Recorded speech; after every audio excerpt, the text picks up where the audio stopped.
Hi everybody, it's Eva here, Jolly Harbor Soap Market. I am getting ready to make a 12-pound batch of my Pure Lemongrass soaps. So I thought I'd record it this time. I don't always record my making. I already have my oils, they are 93 degrees, and my lye solution, I have onnonnato seed in there, so onnonnato seed powder that I put in the lye solution. And it's not my full amount of liquid in here. It's about 1/3 more liquid in here than what the lye needs. And then I have already separate the rest liquid in the form of aloe juice, and I just sat my fragrance oils in there as well, so I remember to pour them in together. So I'll get started and you can see how it goes.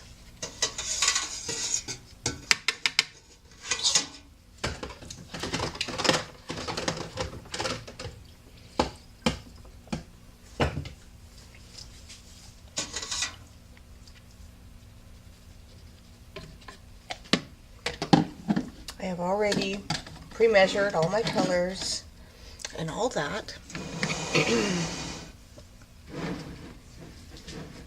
Alright.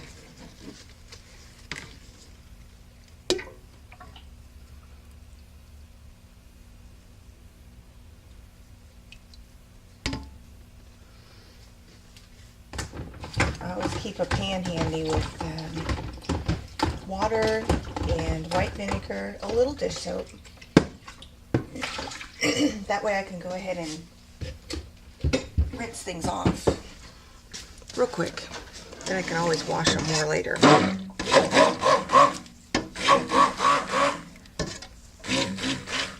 I normally like to have everything, the lye solution and the oils, around 100 degrees, 100, 110 in that area. That's my favorite temp. I like my soaps to go through gel. I like the texture. I like how they cure. I can mold them more quickly. So it's just my preference. But I didn't have time to finish making my soap last night. I got everything prepped, and we had a special meeting last night in our congregation. So I covered everything up. All I had to do was combine it. So this morning I came out and I warmed my oils up and tried to just barely take the chill off my lye solution so there wasn't a big difference in temperature. I want to be careful not to overstir this. So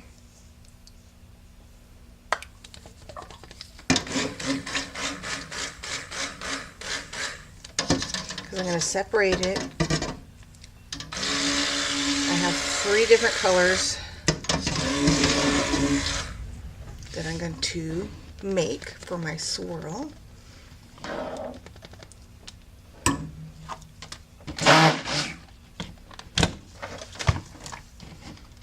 just set that aside. So I'll go ahead and get my colors separated.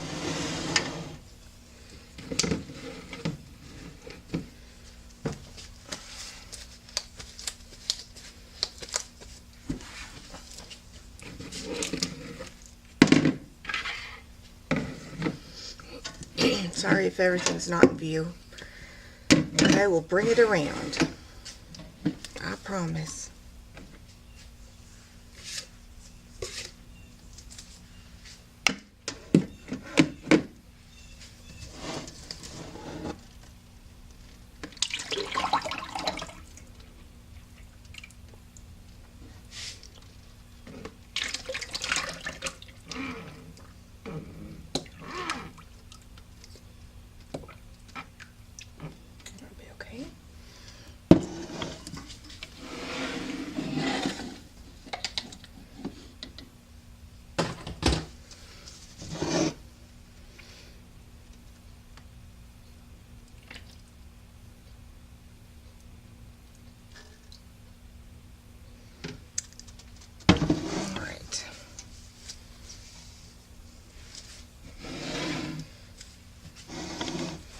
I can always add more batter if I choose to. So I'll set this aside for a moment. Pull these up. closer.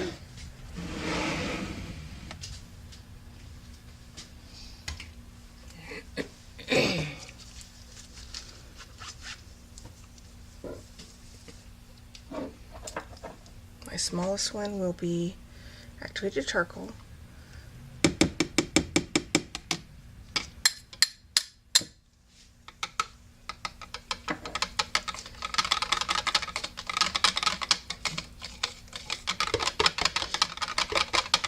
You want your batter to still be just fluid enough, plenty fluid, that if you want to stick blend it, to make sure everything is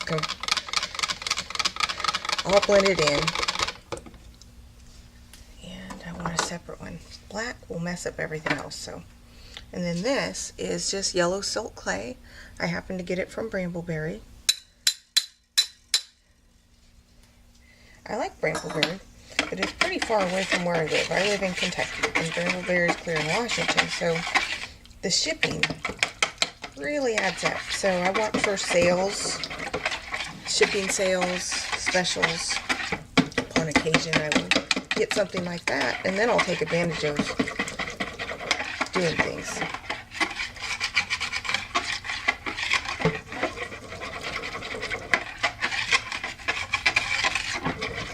So there's that one. I'll just reuse this one for the white kaolin clay. Nothing fancy, just regular white kaolin clay. Now clays, even though the batter is fluid, the clays naturally are going to absorb some of the fluid, the liquid, water part, and so it can cause trays to speed up. So just be aware of that when you're working with clays. If you've not pre-wetted them already, sometimes I will just add a little bit of water in my measuring cup with the colorant.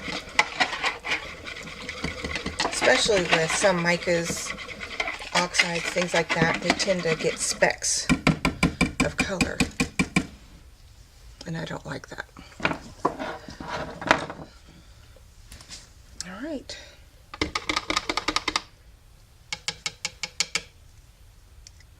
I'll go ahead and give everything a zap again, and we'll pour. That's simple. I always look, I got everything. I don't have any containers or something I forgot to put in. So that's good. We all do it where we might forget the fragrance or forget something. So I do my best to make sure I have everything in there. So there's the colors that I will pour in. Black, a more pale color. It's not white, but whitish. And then the yellow silk clay.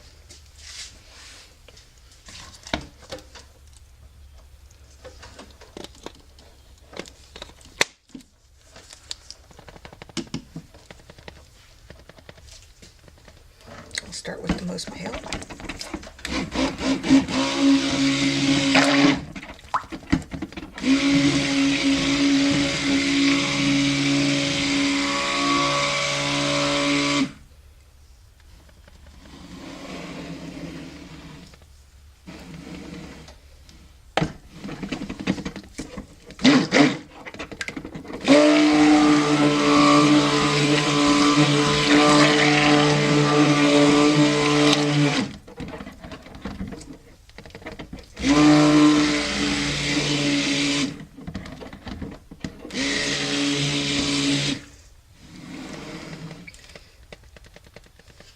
Can hear the tone change, so I know it's getting ready to get thicker quick. Now before I do the black,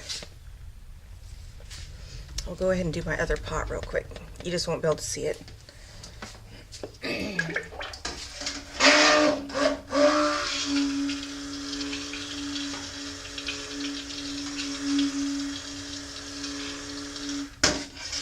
Actually, I will bring it over because it's better light over here.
work.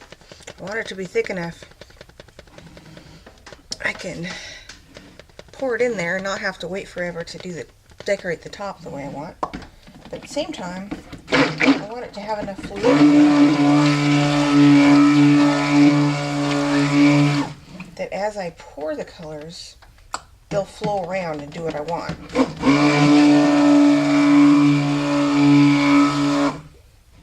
Alright, so just giving everything another zap. I think that will be fine, and now I will do my black last, because black will get everything.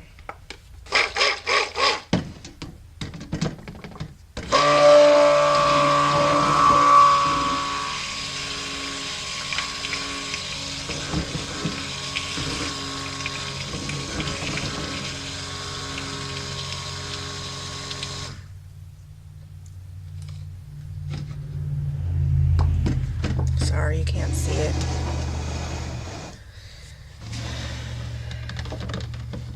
I just have a small desk, y'all. Okay.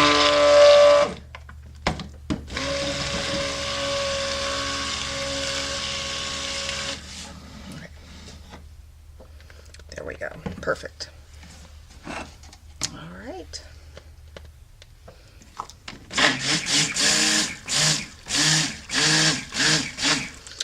I find it beneficial to go ahead and zap my blades in some water and let it set. It makes cleanup so much easier.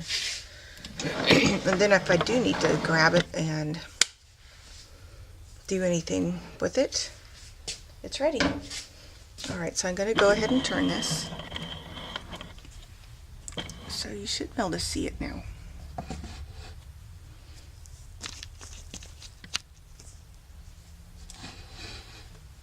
Alright, let's pull it down a little more, sorry. Bumping it around. Not used to doing this. Okay. That should work. There. I'll leave it at that. Start with my base color. It smells good, that lemongrass. I have to put a layer of that in.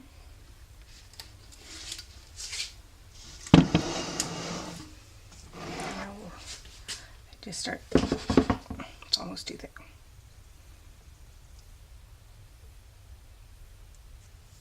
So I'm going to turn this because I cut my loaves this way. So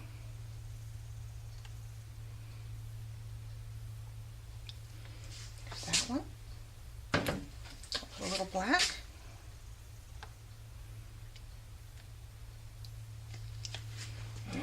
Excuse me. It's early in the day and I haven't gotten all my throat cleared out. It's allergy season starting. So excuse my clearing of my throat.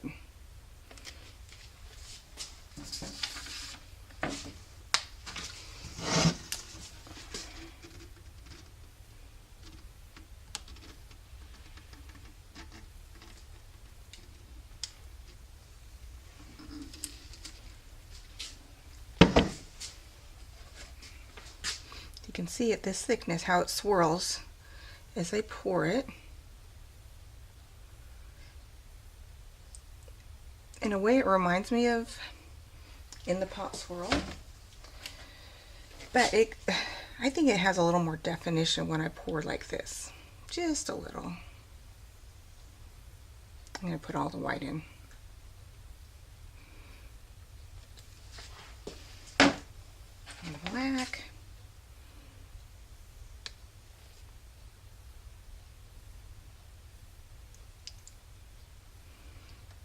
Have enough left to put some accents on top.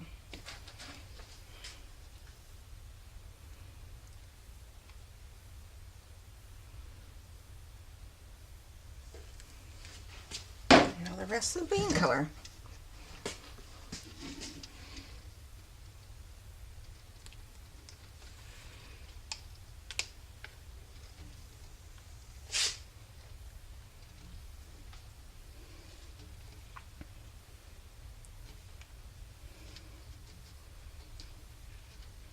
I need to get my spatula and scrape it, and it does not look level.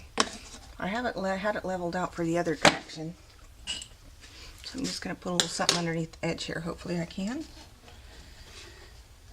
Our garage, it's not like it's terribly unlevel, but towards the edges, yeah. I want my bars to all be the same thickness or same height. Alright. So I'm going to go ahead and scrape things out, and then I'll bring you back, okay? Hey everybody, I'm back. Got my everything in here, so I'm just getting ready to do the top. All I did was as I scraped my bowls out, I kind of made lines. That way, you know, as I swirl with it, it makes somewhat of a design. I'm just gonna play back and forth. I would like to texture the top also, so this is just preliminary. I don't know why I'm doing it, but not necessary. But that's what makes soaping fun. There's so many crafts actually, so you get to be artistic and play around.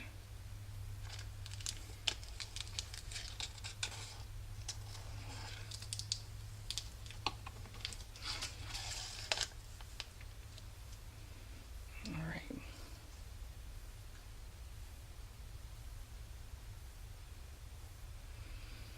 Now I will mark where the edges of my loaves are approximately. I'd like to texture the whole top, but by having the color variation, it makes the top more interesting this way. These will make 4 tall skinny loaves, and so that's what I'm going to mark at 2.5 inches. I should have done this ahead of time, I'm sorry. Darn it. I have soap on it. Doesn't have to be perfect, just close. And then of course the edge.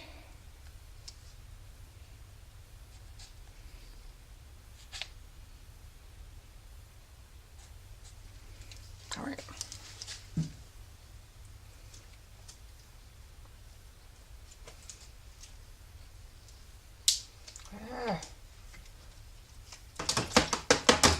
Portrait measure. Alright.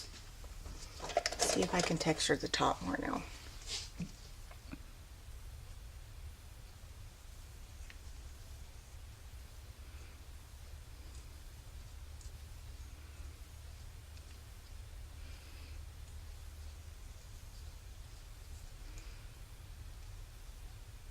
It's not going to be anything fancy, just a little interest to the top. That's all.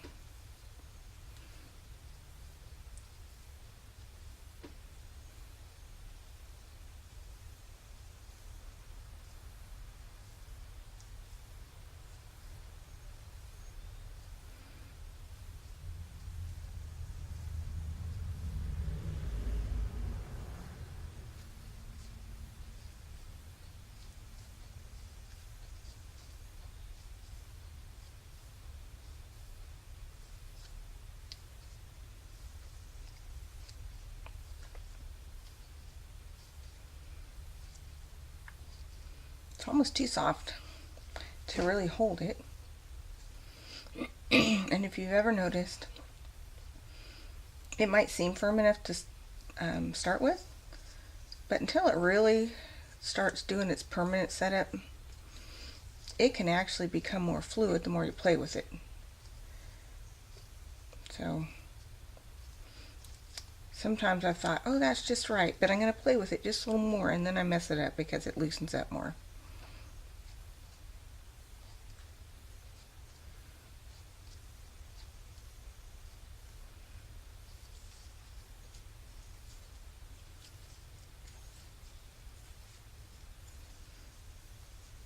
So what kind of soaps do y'all like making?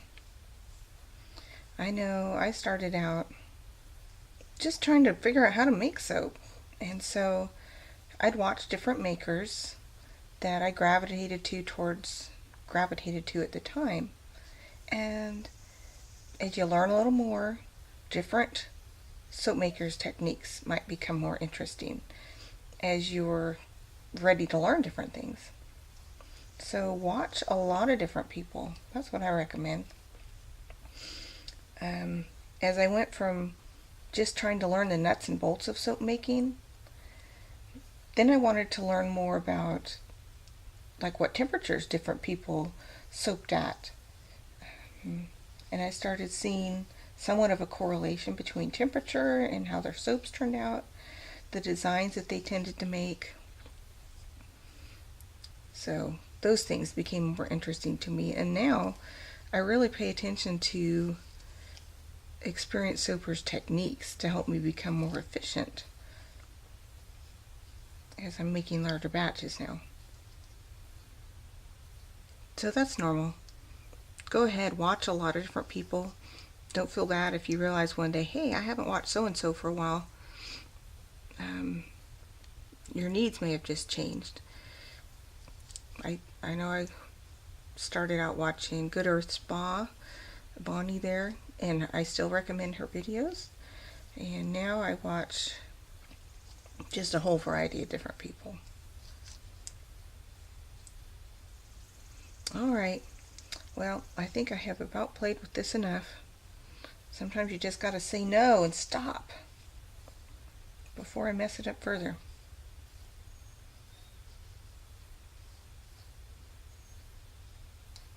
As I say that, I continue playing. Have you done that?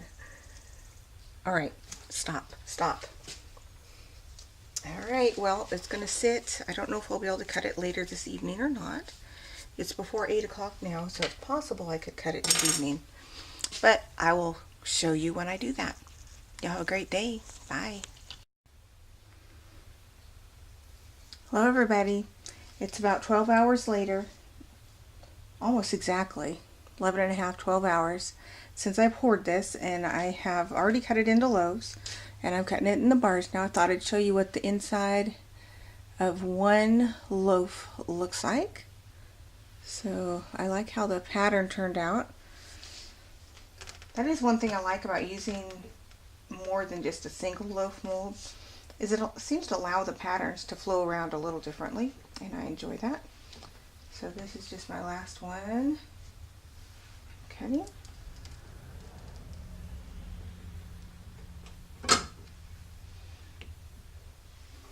See? There's one. Alright, so I went ahead and finished cutting. My husband kept coming in and out of the garage. He's doing some grinding and stuff, so I didn't bother recording because it would have been noisy. But I'll show you the rest of the patterns. I really like how the patterns turned out. Quite a variety. So I'll just pluck some out and show you.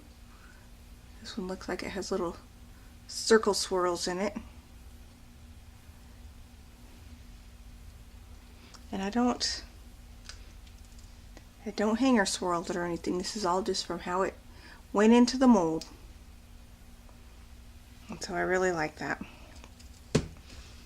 So I thought I'd just give you a peek what things looked like afterwards.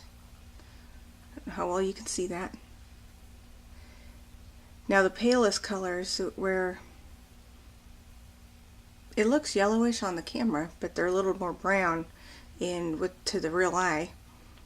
And those will likely, because it's still damp, it was actually still a little warm when I cut it, they will likely fade a little bit.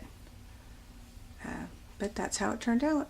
I don't like to wait too long to cut it because I do use a water discount, and if I wait too long then it becomes harder and it's just easier to cut now. Alright, y'all have a great day. Bye.